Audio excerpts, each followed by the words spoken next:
This is a death march competition. The elimination rate is 99%. Losers only get one thing, death.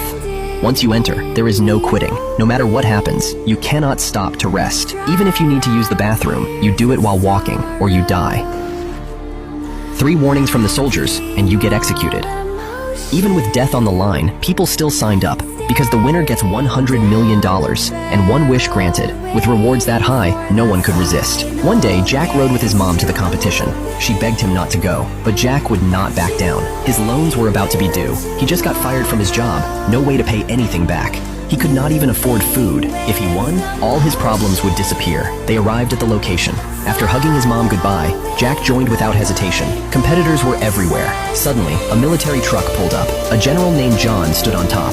He was the judge of this competition. Once everyone was accounted for, soldiers handed out number tags and watches. The tags were their identity. The watches tracked their walking speed. Soon John explained the rules. They were simple. Just keep walking forward. Speed must stay above 3 miles per hour. Drop below that, and you have 10 seconds to get back up to speed. Miss the window and you get a warning. You cannot leave the road. You cannot stop to rest, no matter what. Maintain 3 miles per hour. 3 warnings, and you die.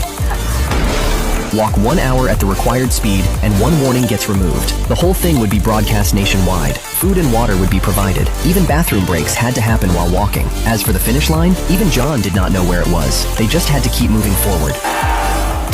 A gunshot fired. The competition began. Everyone knew what they signed up for, but once it started, some got nervous. There was no turning back now.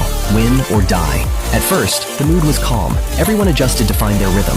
Some optimistic guy said, they were on national TV. Billions were watching. Might as well enjoy it. But one man noticed something. The cameras were mounted inside tank barrels. They put them there so they could film the moment someone got blown apart. Looking at the soldiers behind them, the atmosphere turned heavy. Suddenly a man got a warning. He was testing how slow he could go to find his pace. Soon, warnings started popping up everywhere. Everyone had the same idea, testing the limits. The formation started shifting. People who walked fast at the start slowly drifted to the back. Then, one man revealed why this competition existed. It was entertainment for the rich. Before the race even started, their numbers were sent to wealthy bidders. They placed bets on who would win. The gambling pool was 100 times the prize money. Even though they hated the rich for it, no one complained too much. After all, without their money, there would be no prize. It was like throwing bread into a starving crowd. If you wanted to eat, you followed the rules. They knew they might not get the bread, but everyone wanted to try. Suddenly, one man had been walking too long. His knees gave out. He collapsed. After 3 warnings, something terrible happened. Watching him die, the crowd that was relaxed moments ago was now gripped with fear. Everyone was scared they would be next, but the horror was not over. After hours of walking, another man started foaming at the mouth and hit the ground. Seeing him collapse, Judge John kindly helped him out. With a 7.62mm bullet, the already heavy mood turned into pure terror. After crossing the plains, they reached a dam. Sunlight hit the water, turning it into a golden lake, dazzling and bright. The sudden beauty lifted their spirits. Just when they thought nothing else would go wrong, a man named Ross started arguing with other competitors. One guy got mad and tried to attack him, but tripped and fell. He could not get back up in time. After 3 warnings, he was dead. They realized Ross was stirring up trouble on purpose. He baited the guy just to eliminate him. Everyone called him a dirty scumbag, but the anger did not last. No one wanted to waste energy on the dead. They hit the 35-mile mark. One man's stomach started acting up. He wanted to stop and use the bathroom, but 10 seconds was not enough to finish the job. To avoid elimination, he had to go while walking. Soon, the whole group was surrounded by the stench. Then, his stomach pain got worse. He stopped. After 3 warnings, it was over for him. Night fell. Throughout the day, people got eliminated for all kinds of reasons. Over a dozen were gone, from more than 50 down to just over 30.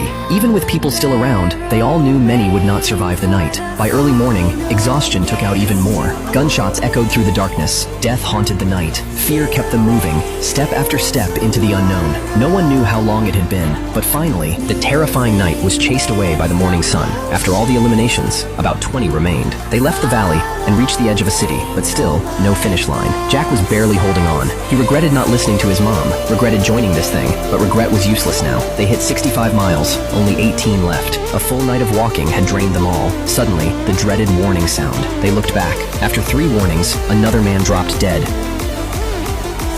Jack was furious, but there was nothing he could do. Some cracked under pressure. One guy tried to run, got shredded by machine gun fire. Watching people die one by one, fear consumed them all. Fewer and fewer remained. They started questioning, who created this nightmare? Why did elimination mean death? They cursed the soldiers and Judge John, but soon, they did not even have the strength to curse. Night came again. Rain started pouring down. They leaned on each other to walk, taking turns to rest. Another brutal night passed. 17 dropped to 12. Soon, number 4 injured his leg. He asked the soldiers for help. They responded by attacking him. A tank rolled over his leg without hesitation. After 3 warnings, he was gone. Another man completely lost it. He stripped naked and tried to run, got mowed down by a submachine gun.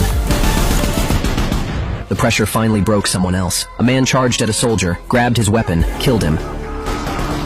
But after walking so long, he had no strength left. Other soldiers took him out fast. More and more bodies piled up. By nightfall, only Jack and Mike remained. Jack started to waver. He was about to collapse. Mike urged him to keep going. The finish line was close. He saw spectators up ahead. That meant the end was near. But Jack knew the truth. As long as 2 competitors remained, there was no finish line, because only one could win. Hearing that, Mike suddenly stopped. He dropped to his knees. Warnings blared behind him. Just before the 3rd one hit, Jack grabbed him and pulled him up. Now knowing there was no end, Mike broke down. He was an orphan. No parents his whole life. He joined this competition to prove himself. He knew Jack still had a mother to care for, so he decided to give up. Jack understood his intentions, but doing this would haunt him forever. Suddenly, Jack finally gave out. His body hit its limit. He collapsed to his knees. After 3 warnings, Mike was dragged away by soldiers. Judge John pulled out his weapon, looked at Jack kneeling there. A gunshot rang out. Jack was dead. Mike completely lost it. He could not accept this. The results came quickly. Looking at the cheering crowd, Mike stood there in shock. Judge John walked over. According to the rules, he won $100 million and 1 wish. When asked what he wanted, Mike gave his answer.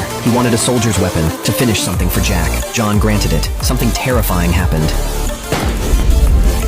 After the judge fell dead, Mike turned and walked away from that hellhole. He would spend the rest of his life healing from the trauma of that competition.